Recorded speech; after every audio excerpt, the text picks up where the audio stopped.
अब खबर उधम सिंह नगर से है, जहां मुख्यमंत्री पुष्कर सिंह धामी ने खटीमा में 26.23 करोड़ की लागत से निर्मित केंद्रीय विद्यालय भवन का लोकार्पण किया और यह विद्यालय वर्ष 2019 से खटीमा में संचालित था, जिसे अब स्थायी भवन प्राप्त हुआ है। और इस अवसर पर मुख्यमंत्री पुष्कर सिंह धामी ने विद्यालय परिसर में पौधारोपण भी किया। मुख्यमंत्री पुष्कर सिंह धामी ने इस अवसर को शिक्षा क्षेत्र में एक नए युग की शुरुआत बताया। प्रधानमंत्री नरेंद्र मोदी व केंद्रीय शिक्षा मंत्री धर्मेंद्र प्रधान का आभार भी जताया। उन्होंने कहा कि केंद्रीय विद्यालय सेना, अर्धसैनिकों बलों तथा सरकारी कर्मचारियों के बच्चों के लिए उच्च गुणवत्ता की शिक्षा उपलब्ध कराएगा।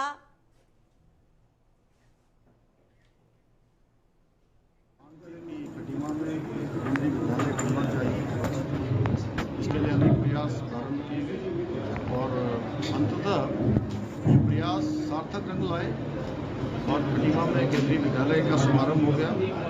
भव्य भवन का भी निर्माण हो गया और विधिवत रूप से उसका लोकार्पण भी हो गया और पीएम श्री केंद्रीय विद्यालय के रूप में इसको स्थान भी मिल गया है।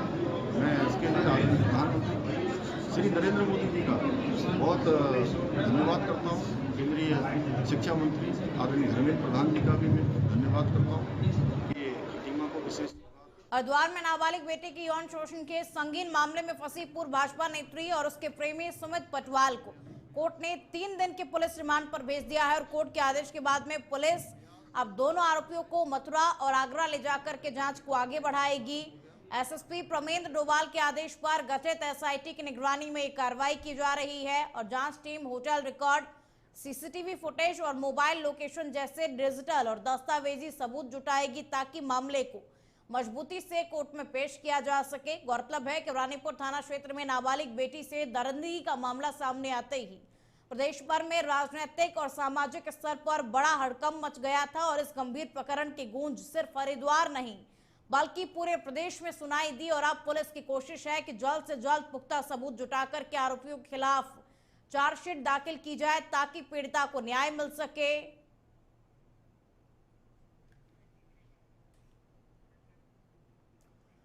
हरिद्वार से खबर का अब रुख कर लेते हैं। भगदड़ में 6 श्रद्धालुओं की मौत हो गई और दर्जनों के घायल होने के बाद में राजनीति अब तेज हो गई है। घटनास्थल का जायजा लेने के लिए प्रदेश कांग्रेस पहुंची और प्रशासन पूरी तरीके से नाकाम रहा और प्रशासन के पूरी तरीके से नाकाम होने का आरोप लगाते हुए कहा गया कि भीड़ प्रबंधन के नाम पर सरकार सिर्फ धार्मिक आयोजनों को वोट बैंक की तरह देख रही है। और मेहरा ने दावा किया कि मंदिर परिसर में करंट फैलने के सबूत उनके पास में मौजूद है और न्यायिक जांच कराई जानी चाहिए।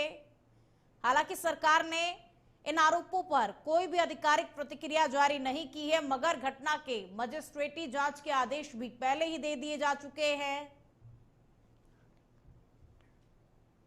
दुखद घटना है और कोई जब हताहत होता है तो वो अच्छी घटना कैसे हो सकती है, लेकिन चिंताजनक है क्योंकि शासन और प्रशासन बिल्कुल भी इसमें चूक किया हुआ है। पुलिस को मैं इसलिए दोष नहीं देता क्योंकि पुलिसकर्मी अधिकतर जो है चुनाव ड्यूटी में थे, लेकिन ये प्रशासन का काम था कि व्यवस्थाएं करता और ये ध्यान दिया जाना चाहिए था कि 1 मार्च से जाने का हो, 1 मार्च से आने का हो और वहाँ वॉलंटियर्स काम करें। एनसीसी के जो हमारे बच्चे कॉलेजेस और स्कूल्स में हैं उनसे कॉलेज से रिक्वेस्ट करके उनकी वॉलंटियर के रूप में ड्यूटी लगनी चाहिए थी अगर पुलिसकर्मी कम थे। और कहीं ना कहीं उधम सिंह नगर के दिनेशपुर में सोमवार की रात को चोरों ने घर में घुसकर के 4 लाख रुपए की जेवरात और 2 लाख की नकदी पर हाथ साफ कर दिया। इस दौरान घर में सो रहे परिजनों को चोरी की भनक तक नहीं लगी और जानकारी के अनुसार सोमवार की रात को चंदन नगर गांव निवासी बबलू मंडल के घर में परिजन सो गए थे और चोर रात को घर में घुसे, लेकिन परिजनों को इसकी भनक नहीं लगी और चोरों ने पहले अलमारी के लॉकर की चाबी ढूंढी और उसके बाद में उसी चाबी से सारे लॉकर के ताले खोल करके लगभग 4 लाख रुपए के सोने चांदी के जेवरात और 2 लाख की नकदी पर हाथ साफ किया। सूचना पर पुलिस ने मौका मुआयना किया और इस पूरे मामले की जांच पड़ताल पुलिस कर रही है। अभी 6:30 बजे इनके परिजन वाले मेरे को फोन किया गया था कि प्रधान जी मेरे घर पे चोरी हो गई है। ये परिजन का नाम है आदित्य मंडल। इनके घर से जब मैं पहुंचा तुरंत भागते वक्त आया कि देखा कि वास्तव में इनके घर पे एक तो पर्स रखा हुआ था। इन्होंने कहा कि गोल्ड प्लस कैश हमारे घर में रखा पड़ा था, वो भी चोरी हो गई है। फिर थोड़ी देर बाद हम लोग सब मौजे में वही मौजूद थे तो पता चला कि प्राइमरी स्कूल हमारे यहाँ बगल में है, जूनियर स्कूल पे, उसके वहीं पे बगल में पूरा जो गोल्ड का जितने भी जो इसमें सामान भरे हुए थे और पर्स होते सब यहीं बिखरा हुआ पड़ा था। उनके घर से आईडी वगैरह जितने भी कागज डॉक्यूमेंट वगैरह एटीएम वगैरह सब यहीं पड़ा हुआ था और खाली बॉक्स पड़ा हुआ था। बाकी सामान चोरी करके ले गए। पुलिस को बोला गया है, काफ़ी देर से पुलिस अभी भी पहुंची नहीं है। ना पुलिस का खौफ अगर होता तो इस तरह का चोरी नहीं होता। गांव के अंदर ऐसी जगह से चोरी हो जहां लोग ढूंढने में भी दिक्कत होगी। दूसरी बात है कि लमसम 2 घंटे हो गया, हमारा ग्राम प्रधान ने पुलिस को फ़ोन किया, अभी तक 2 घंटा हो गया, अभी तक पुलिस का कोई आता पता नहीं है। कल रात हम लगभग 11 बजे सोए थे और उसके बाद सुबह जब 6 बजे उठी मेरी वाइफ, तो वो अलमारी खुला देख के वो चीखने लगी। उसके बाद मैं उठा और उठने के बाद देखा कि अलमारी पूरा खाली था। जितने भी सोने चांदी कैश थे सब लूट के ले गए। और उसके बाद में गांव में पता चला कि स्कूल के पास हुआ। उत्तराखंड में मानसून सीजन के दौरान तमाम जगहों पर लैंडस्लाइड की घटनाएं सामने आ रही हैं। प्रदेश में इस समय 4 धाम यात्रा चल रही है। हालांकि इस समय यात्रा सुचारू रूप से चल रही है, लेकिन बारिश के कारण कई जगहों पर यात्रा में व्यवधान भी उत्पन्न हो रहा है और कुछ जगहों पर लैंडस्लाइड के चलते सड़कें भी बंद हो रही है, लेकिन उन्हें जल्द खोल करके आवागमन को सुचारू भी किया जा रहा है। प्रदेश के आपदा प्रबंधन सचिव विनोद कुमार सुमन ने कहा कि बारिश के समय लोग पहाड़ी मार्गों पर आवागमन करने से बचे, जिससे किसी भी तरह की कोई भी परेशानी का सामना ना करना पड़े।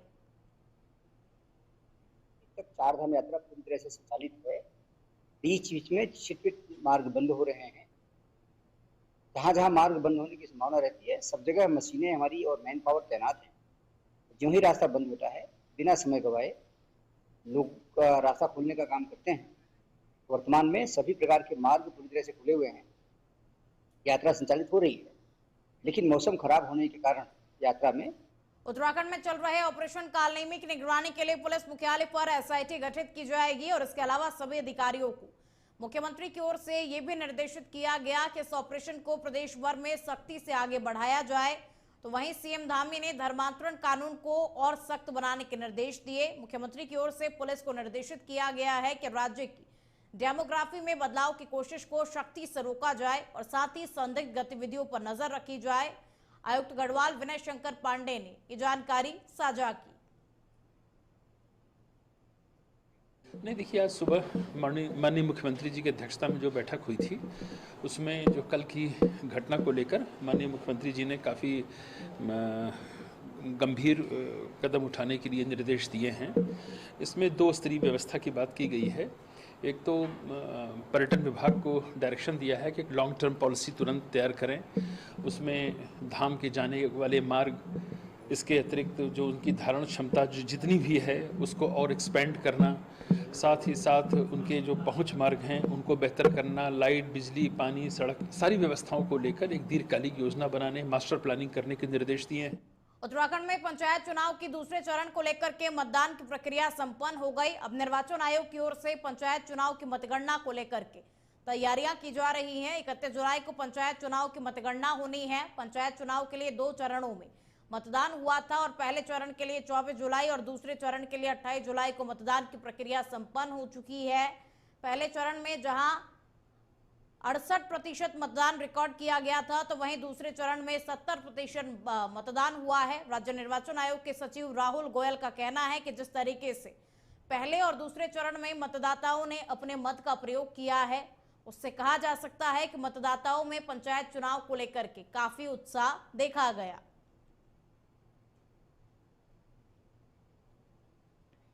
देखिए, सर्वप्रथम आपको अवगत कराना चाहूँगा, जो हमारे त्रिस्तरीय सामान्य निर्वाचन 2025 का द्वितीय और अंतिम चरण था, वो कल सफलतापूर्वक संपन्न हो चुका है, शांतिपूर्ण तरीके से हुआ है।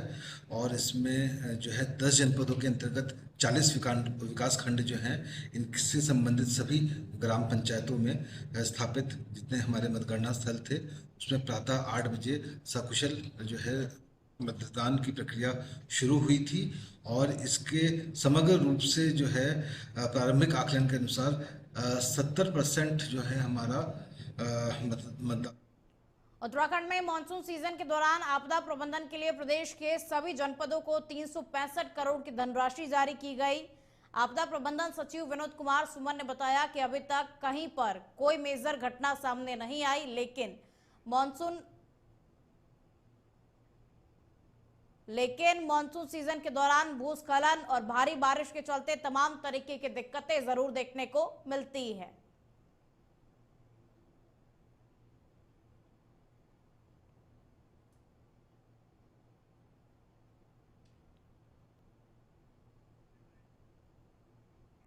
नागपंचमी में पावन पर्व पर धर्मनगरी हरिद्वार के मंदिरों में सुबह से ही श्रद्धालु पूजा और अर्चना कर रहे हैं। क्षेत्र के जवालापुर में श्री बागो वाले बागेश्वर बाबा मंदिर में भक्तों का तांता लगा हुआ है और यह मंदिर करीब 300 वर्ष पुराना है। मान्यता है कि यदि नागपंचमी पर सच्चे भाव से नाग देवता को प्रसाद के रूप में दूध, जल, धतूरा, मिष्ठान आदि अर्पित करते हैं तो उनके सभी कष्ट दूर हो जाते हैं और इस दिन पूजा करने से काल सर्प दोष से भी मुक्ति मिलती है और साथ ही मन से सांप का भय भी समाप्त हो जाता है। और साथ ही शास्त्रों में नाग को भगवान शिव का गहना भी माना जाता है। और 3 साल पहले मुझे 2022 में मेरे पंडित जी ने काल सर्प दोष की पूजा के लिए बताया था, तो मैंने यहाँ अपने समधी जी हैं, करुण चतुर्वेदी जी पंडित जी के नाम से मशहूर हैं मेरे समधी, उनसे मैंने पूछा तो उन्होंने मुझे ये स्थान बागों वाली बगिया का उल्लेख किया और मुझे बताया। तो 2022 में मैंने आके यहाँ बागों वाली बगिया में पूजा की, काल सर्प दोष निवारण की, और उसके बाद से मेरा जो कष्ट चल रहा था या मेरी जो परेशानियाँ चल रही थी वो धीरे धीरे सारी दूर हो गई। ये श्री बागों वाले बागेश्वर देवता का प्राचीन मंदिर है। यहाँ पर नाग पंचमी के दिन श्रद्धालु लोग बागेश्वर देवता का पूजन, स्मरण आदि करने के लिए आते हैं। जो जिस भाव से मंदिर में आता है, दर्शन करने आता है, महाराज उनकी मनोकामना पूर्ण करते हैं। विशेषकर जिसकी जन्म कुंडली में काल सर्प दोष है, वह व्यक्ति इस दिन आकर महाराज के दर्शन करें, महाराज का पूजा अभिषेक करें। उत्तराखंड में मानसून सीजन के दौरान आपदा प्रबंधन के लिए प्रदेश के सभी जनपदों को 365 करोड़ की धनराशि जारी की गई। आपदा प्रबंधन सचिव विनोद कुमार सुमन ने बताया कि अभी तक कहीं पर भी कोई मेजर घटना सामने नहीं आई, लेकिन मानसून सीजन के दौरान भूस्खलन और भारी बारिश के चलते तमाम तरह की दिक्कतें जरूर देखने को मिलती है। उन्होंने कहा कि प्रशासन की ओर से ऐसी स्थितियों से निपटने के लिए समुचित व्यवस्थाएं की जा रही है। ऐसा कोई मेजर नुकसान नहीं है, आंशिक नुकसान हो रहा है और जो भी नुकसान हो रहा है उसके रेस्टोरेशन के लिए, रिकवरी रिकंस्ट्रक्शन के लिए लगातार विभाग काम कर रहे हैं। अभी तक आपदा प्रबंधन विभाग की ओर से 365 करोड़ रुपए से ज़्यादा की धनराशि जनपदों को जारी की गई, विभागों को जारी की गई है। विभाग द्वारा काम किया जा रहा है। उसके बाद जब रिपोर्ट आएगी तब आप।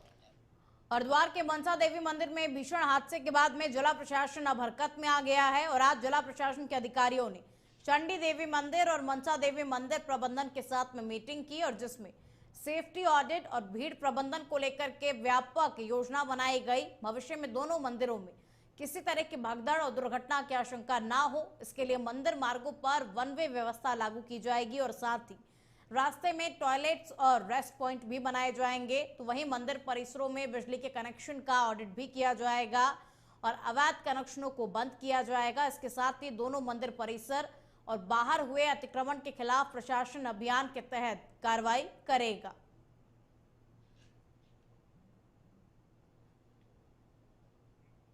ही का ही ऑडिट किया जा रहा था। इसमें सुरक्षा के सभी बिंदु जिसमें सड़क मार्ग से आने वाले, रोपवे से आने वाले श्रद्धालु, उनके आने जाने के मार्ग की सुरक्षा, यहाँ पे विद्युत व्यवस्था है उसका पूरा परीक्षण, साथ ही साथ जो यहाँ का प्रबंधन है उससे वार्ता प्रबंधन से कि इनका जो कचरा है उसका निस्तारण कहाँ से किया जाएगा, साथ ही साथ इसकी क्षमता कितनी है मंदिर की उसका आकलन करना, उसके अनुरूप ही यात्रियों को यहाँ पे आकर आगे दर्शन करना, उनको फिर रोटेट करके दूसरे रास्ते से निकालना। की जो मीटिंग थी वो सिक्योरिटी ऑडिट को लेके गई है और सबसे पहली चीज़ के बारे में जिससे हमने चर्चा करी है वो पैदल मार्ग और रात्रियों के आने जाने की व्यवस्था के लिए। पैदल मार्ग में बाथरूमों का निर्माण किया जाएगा और पियाओ भी वहाँ पर लगाया जाएगा, स्थापित किया जाएगा।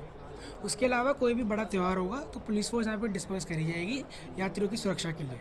अभी उस बारे में कोशिश कर रही है। यहाँ पे 2 रास्ते हैं, एक रास्ता काली मंदिर से आता है और एक रास्ता यहाँ पे ट्रॉली की साइड से जाता है। तो उन दोनों रास्तों की एक बार मरम्मत होगी और फिर उसके अकॉर्डिंग वहाँ पे छोड़। रामनगर के पीरू मदारा क्षेत्र में लगातार हो रही चोरी की घटनाओं से परेशान ग्रामीणों का आक्रोश आज फूट पड़ा और चोरी की बढ़ती वारदातों से गुस्साए दर्जनों ग्रामीणों ने पुलिस चौकी का घेराव किया और साथ जमकर किनारेबाजी की। ग्रामीणों ने जल्द से जल्द चोरों की गिरफ्तारी और क्षेत्र में सुरक्षा बढ़ाने की मांग की। ग्रामीणों का कहना है कि क्षेत्र में बीते कई दिनों से लगातार चोरियां हो रही हैं, लेकिन पुलिस अभी तक किसी भी मामले में कोई भी ठोस कार्रवाई नहीं कर रही।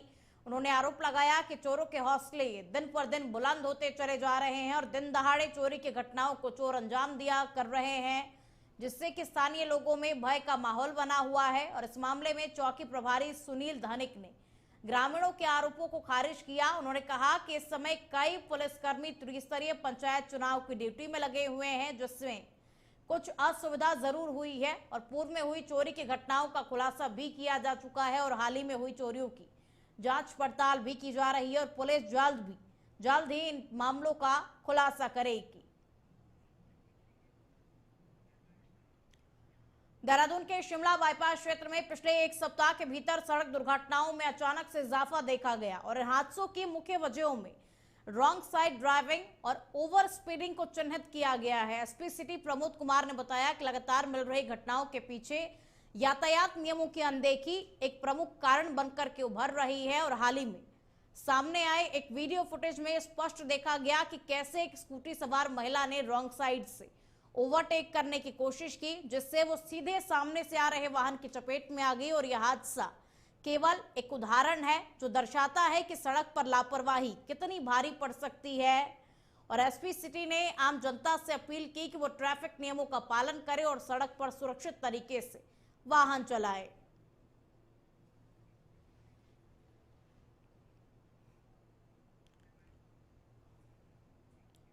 उत्तराखंड कांग्रेस ने हरिद्वार में मनसा देवी दुर्घटना को दुर्भाग्यपूर्ण बताते हुए प्रदेश सरकार पर कई गंभीर आरोप लगाए हैं। और कांग्रेस के पूर्व प्रदेश अध्यक्ष गणेश गोदियाल ने कहा कि मंदिर में सुरक्षा व्यवस्था अधूरी थी और इस घटना में 8 लोगों की मौत हो गई, जिसे बचाया जा सकता था। उन्होंने कहा कि पूरी घटना में मजिस्ट्रेट जांच काफी नहीं है और इसकी हाईकोर्ट के सिटिंग जज की निगरानी में जांच होनी चाहिए।